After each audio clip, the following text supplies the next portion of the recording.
Hello and welcome to this video. We were continuing the first chapter of your history, that is how, when and where. In last video we discussed up to the periodization of Indian history, and in this video we will discuss about the colonialization or the colonial period of Indian history. In order to understand the colonial period of Indian history, we have to read about how the Britishers came to conquer the country and establish their rule, then subjugating local Nawabs and Rajas, then how they started establishing control over the economy and the society. Then they started collecting revenue to meet all their expenses, then started buying the goods they wanted in low price, then started enforcing the peasants to produce the crop they need to export, and gradually over a period of time they started controlling the whole Indian subcontinent in order to rule it. In later chapters we will discuss about all these things in detail, but let me tell you one thing, that in the initial period, when the colonial people first came to India, they never intended to rule India or to administer India. Their sole purpose was to do trade. The first colonial group who arrived at Indian subcontinent in order to do trade was the East India Company. And it never interested in ruling India. Its sole purpose was to make trade. But gradually, for their benefit, they started subjugating the local Nawabs and Rajas to make flexible laws, to not expecting them to contribute to revenue so that they can maximize their profit. And gradually, when many Nawabs and Raja restricted to their interest, they started controlling them, they started controlling the economy, they started controlling the society, and they not only controlled the Raja, the Nawabs, the economy, but gradually they started collecting revenue from the locality in order to make their expense. In order to meet their expense, they not only denied to pay revenue, rather they started collecting revenue from the locality to meet their expenses, and they started buying local commodity at cheaper price, and then they exported those to their locality and sell it in higher price and get a fat profit. Gradually they started pressurizing the peasants, the farmer, to produce the goods they required to export, not the goods that the farmer intended to produce.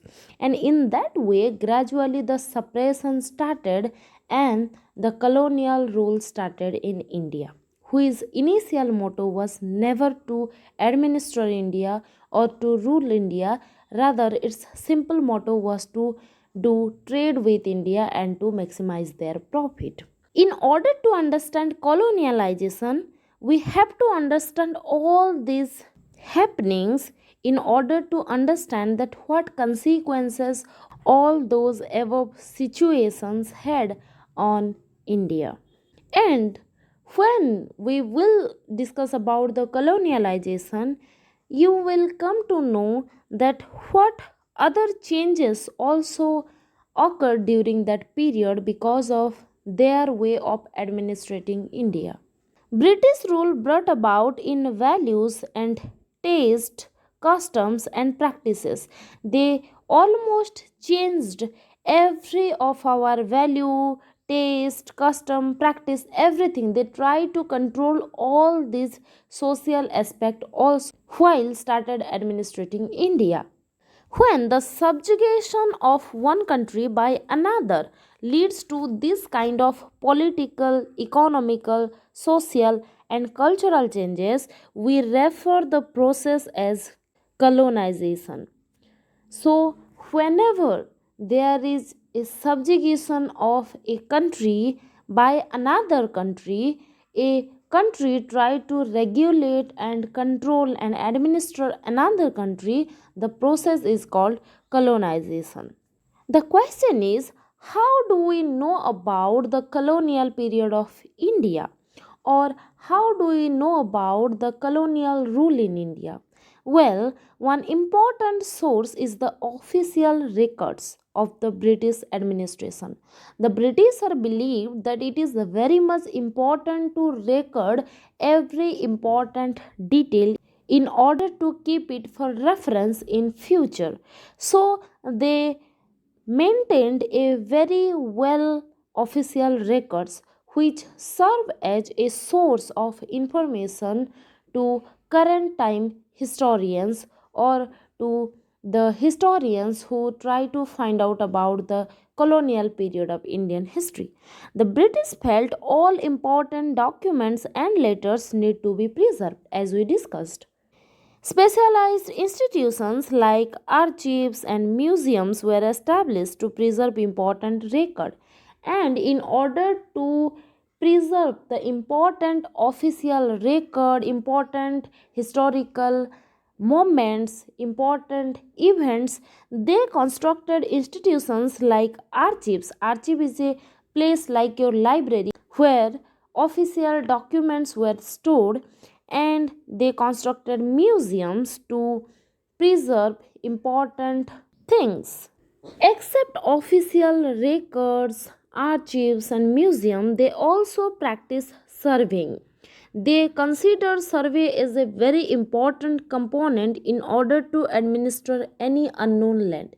Because they were completely unaware about the social, political, economical condition of India, it was a very new and strange land and environment for them. They believed that by practicing survey, they can gain much knowledge about the locality, and understanding your locality enable you to rule the locality more properly. So they practice surveying, which became common during colonial administration. The British believed that a country had to be properly known before it could be effectively administered. Several other sources studied together give a better picture of administration. And beyond these official records, the surveys made by them, the museums, the archive, there are also several other sources which study gives us information about the colonial period in India. Administrative sources only represents half of the picture as they all were written and maintained by British officials.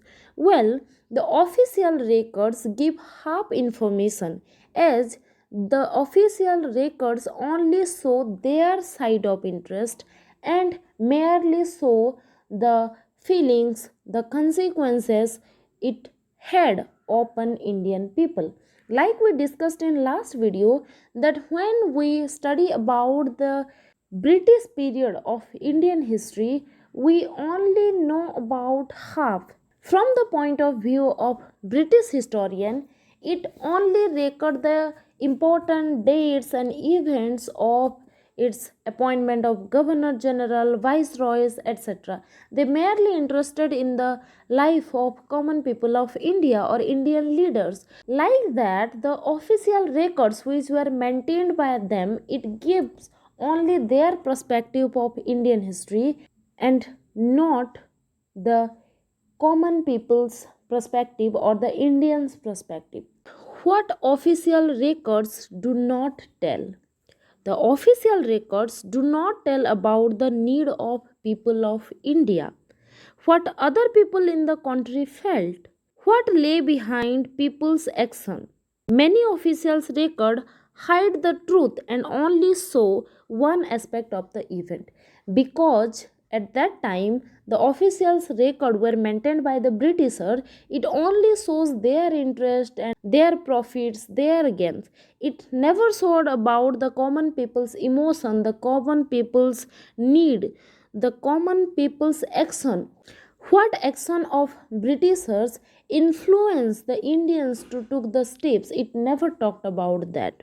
The official records does not represent the fallouts of British administration. The official records of British only praise the actions of British. It never talked about their failure, their falling out from Indian administration, etc. For that we need to look somewhere else. But where? Where we have to look in order to get their losses, their fallout, their failure. When we begin to search for these other sources, we find them in plenty, though they are more difficult to get than official records, because official records were preserved in archives and museums and other sources. It is very easier to get those, but finding about their failure and all which were written and discussed by the common people or some leaders or some Indian historian is very difficult to find out, because they probably might be damaged, because no one was spending much at that time to store the Indians perspective or the Indians viewpoint on them.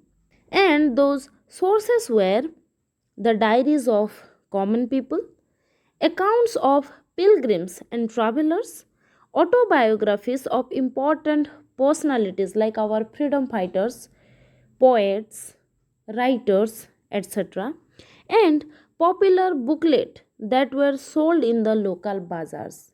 And because the sources are like this, no one ever bothered to preserve all this. No one means mostly the Britisher, they never bothered to store all these things. As printing spread, newspapers were published and issues were debated in public. Leaders and reformers wrote to spread their ideas. Poets and novelists wrote to express their feelings. Gradually, over period of time, the printing press came to India, and after the coming of printing press, newspapers were published by the Indians, and various important issues were debated in public platform. Many leaders and reformers wrote columns in newspaper in order to spread awareness, ideas of freedom, liberty, etc. And poets and novelists also wrote to express their feelings. So these are the sources from where we can get about the fallout of Britisher, the failures of Britisher, their lacunas, their inability, their drawbacks, etc. But all these sources, however, were produced by those who were literate. Again, there is a drawback that because at that time not everyone were equally exposed to the opportunity of education, these writings of poem, novels, columns in newspaper, diaries were practiced by mostly the literate, and at that time only privileged economically stronger section have the opportunity to get education. So again it only shows about the higher section, the economically stronger section, the literate section people's feelings, their point of view. We still don't know about the commoner, people who were illiterate, people who were contribute to labor, practicing farming, etc., who were not have the privilege of getting education. Again, their side of emotion is unknown to us. From this, we will not be able to understand how history was experienced and lived by the tribals, the peasants, the workers in the mines, the poor in the streets, etc. Getting to know their lives is more difficult task, because no one of them ever bothered to write about their feelings, because they were illiterate, they had no scope of writing those. And we merely know about these people's feeling, their needs, their contribution, their experience of history. That's all about this chapter. Thank you.